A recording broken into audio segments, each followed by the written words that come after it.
வணக்கம் நண்பர்களே. ஜோதிடம் பத்தின தகவல்கள தெரிஞ்சுக்க நம்மளோட சேனல சப்ஸ்கிரைப் பண்ணிக்கங்க. தனுசு ராசி நேயர்களே, உங்களுக்கு இந்த பங்குனி மாதம் எப்படி இருக்குது அப்படின்னு பார்த்தோம்னா, இந்த பங்குனி மாதத்துக்கு உண்டான கிரக நிலைகள் அப்படின்னு பார்த்தீங்கன்னா, ராசியாதிபதியோட இருப்பிடத்தில் மாற்றம் அப்படிங்கிறது இல்லை. குரு பகவான் பூர்வ புண்ணிய ஸ்தானத்தில் உட்காந்துருக்காரு, உங்களோட ராசியை பார்க்குறாரு. இதில் எந்த மாற்றமும் இல்லை. அப்போ குரு பார்க்க கோடி நன்மை அப்படிங்கிறது தான் பழக்கம். அதுக்கு தகுந்த மாதிரி தொழில் ரீதியாக பார்த்தீங்கன்னா, நல்ல வெற்றி அப்படிங்கிறது இருக்குது. எந்த முடிவு எடுக்கணும் அப்படின்னாலும் அந்த முடிவை ரொம்ப சுலபமாக எடுக்கலாம். எந்த தட தாமதத்துக்கும் வேலை இல்லை. 10 ரூபா வருமானம் அப்படிங்கிறது கிடச்சிக்கிட்டே இருக்கும். தொழில் ரீதியாக உங்களுக்கு தொல்லை கொடுத்துக்கிட்டு இருந்த எதிரிகள் எல்லாமே விலைக்கு போவாங்க.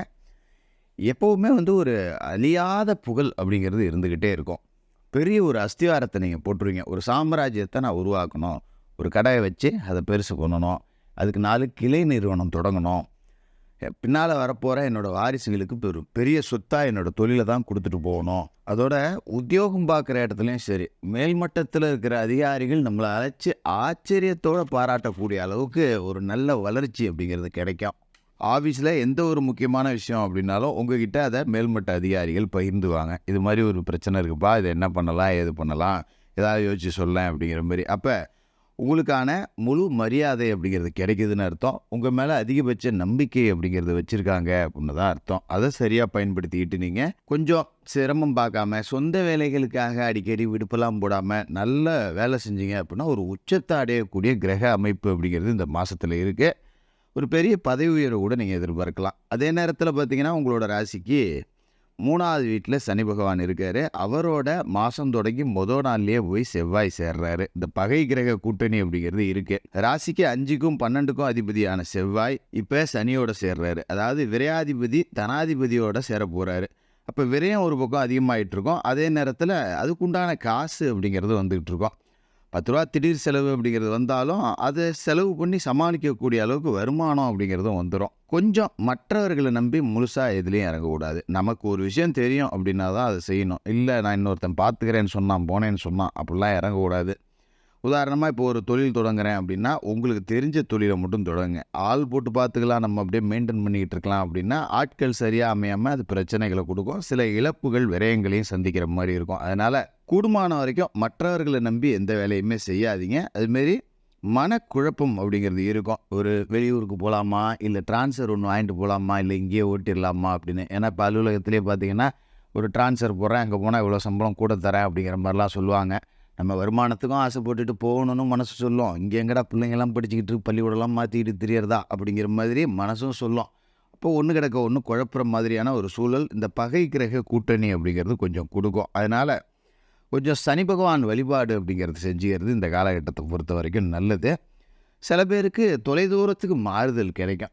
அது வேறு வழி இல்லை, ஏற்றுக்கிட்டு தான் ஆகணும். என்ன பண்ணுறது, போ ஒரு கொஞ்சம் நாளைக்கு ஓட்டுவோம் அப்படிங்கிற மனப்பக்குவத்துக்கு வந்துட்டிங்கன்னா அதுவே பழகிடும் பிற்காலத்தில். அது மாதிரி மாதம் தொடங்கி 13ஆம் தேதி மீன ராசியில் ஏற்கனவே நீசத்தில் இருக்கிற புதன் வக்கரம் அடைகிறாரு.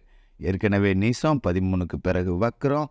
இது உங்களுக்கு நல்லது தான். ஏன்னா கேந்திராதிபத்திய தோஷம் பெற்ற ஒரு கிரகம் தான் புதன். அப்போ அப்படிப்பட்ட புதன் வக்கரகதி அடையும் போது வீட்டில் மங்கள நிகழ்ச்சிகள் நடக்கிறதுக்கான சாத்தியங்கள் உருவாகும். பார்த்திங்கன்னா திடீர்னு வீட்டில் இல்லை குடும்ப உறுப்பினர்கள் யாருக்காவது வரன் டக்குன்னு அமைஞ்சிரும். பல நாளாக வரன் தேடி இருந்திருப்போம். அண்ணனுக்கோ அக்காவுக்கோ தங்கச்சிக்கோ இல்லை உங்களுக்கோ வரன் தேடிக்கிட்டு இருந்திருப்போம். இல்லை பிள்ளைகளுக்கு வரன் பார்த்துக்கிட்டு இருந்திருப்பீங்க, அமைஞ்சிருக்காது. இப்படி அமையாத வரன் டக்குன்னு அமைஞ்சிரும். திடீர்னு ஒரு மங்கள நிகழ்ச்சி நடக்கும். இல்லைனா திடீர்னு ஒரு திருப்பதிக்கு போகிறேன் அப்படின்னு சொல்லிட்டு எங்கேயாவது ஆன்மீக தலங்களுக்கு யாத்திரைக்கு கிளம்பி போவீங்க. மணிவிழா மனவிழான்னு ஏதோ ஒரு ரூபத்தில் வீட்டில் சொந்த நெருக்கமான சொந்த பந்தத்தில் சுப நிகழ்ச்சிகள் அப்படிங்கிறது நடக்கும். கொஞ்சம் பயணங்கள் அப்படிங்கிறது செஞ்சாலும் உறவுகளோடு கூடி நேரத்தை அதிகமாக செலவு பண்ணுவீங்க. அப்படிங்கிறதால ரொம்ப ஒரு உற்சாகத்தோடு தான் இருப்பீங்க. ரொம்ப நாளாக ஆச்சுன்னா இந்த உங்களெலாம் பார்த்து இவ்வளோ நாள் சந்தோஷமாக இருந்தேன்.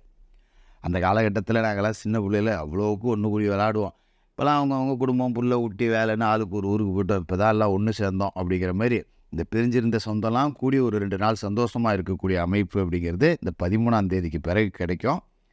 இதுமாதிரி வெளிநாட்டில் இருக்கிற நண்பர்கள் மூலம் ஆதாயம் தரக்கூடிய தகவல் வரும். நம்ம வெளிநாடு போகணும் அப்படின்னு நினச்சிருந்தாலும் இப்போ வெளிநாட்டில் இருக்கக்கூடிய நண்பர்கள் நமக்கு விசா எடுப்பாங்க. நல்ல வேலை ரெடி பண்ணி வச்சுருக்க, வா டிக்கெட் நான் போட்டுக்கிறேன், நல்லா இருக்கலாம் அப்படின்னு சொல்லி நம்மளை கூப்பிடுவாங்க.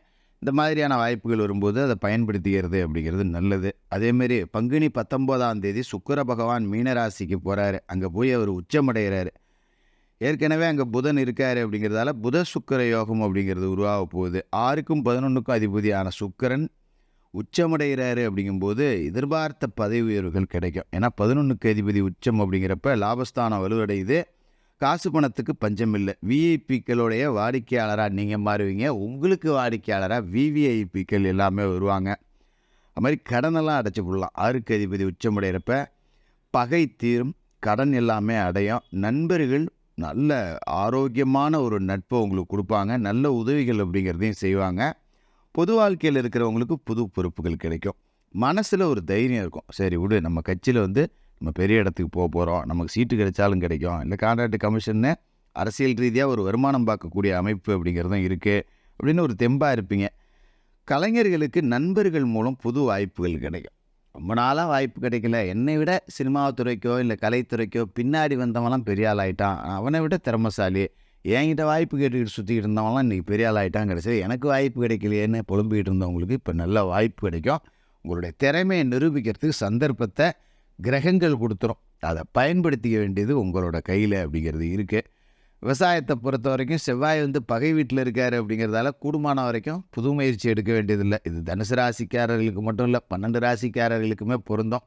விவசாயத்தில் என்ன செய்கிறீங்களோ அப்படியே செஞ்சிட்ருங்க. இப்போ புது முயற்சி எதுவும் எடுக்க வேண்டாம். இல்லைன்னா ஒரு 10 நாளைக்கு விவசாயம் பார்க்காம காஞ்சி போய் கிடந்தாலும் கிடக்கட்டும், அதை பற்றி ஒன்றும் தப்பு கிடையாது. இது ஆடு மாடை வளர்த்தோமா மேய்ச்சோமா போனோமோ அந்தமானதுக்கெல்லாம் புது முயற்சி எடுத்து அதால் நாம் நட்டத்தை சந்திக்க வேண்டியதில்லை. கவனமாக இருந்துக்கணும். அதோட சூரியனும் ராகுவும் மீன ராசியில் இணைஞ்சிருக்காங்க. ராசிக்கு 4வது வீட்டில் 9க்கு அதிபதியான சூரியன் பாக்கியாதிபதியான அவரோட ராகு சேர்ந்துருக்கிறது நல்லதில்லை. தந்தை வழி பிரச்சனைகள் தலை தூக்கும். தந்தையாருக்கு உடல் ஆரோக்கிய குறைபாடு ஏற்படும். தந்தை வழி உறவுகளால் வம்பு வழக்கு வரும். இதனால் கூடுமான வரைக்கும் தந்தை வழி உறவுகள்கிட்ட குடுக்கல் வாங்கல் வச்சுக்கிறது, இந்த காலகட்டத்தில் பாக பிரிவினைகள் பேசுகிறது, இதெல்லாம் வேண்டாம், கொஞ்சம் தள்ளி போடுங்க. மற்றபடி தினமும் குளிச்சு மொழிவிட்டு ராசி அதிபதி குரு பகவானை மனசார வணங்கிட்டு உங்களோட வேலைகளை தொடங்குங்க. சனிக்கிழமையில சனி பகவானுக்கு எள் தீபம் ஏற்றுங்க. மாற்றுத்திறனாளிகளுக்கு உங்களால் முடிஞ்ச உதவிகள் அப்படிங்கிறத செஞ்சுக்கிட்டு வாங்க.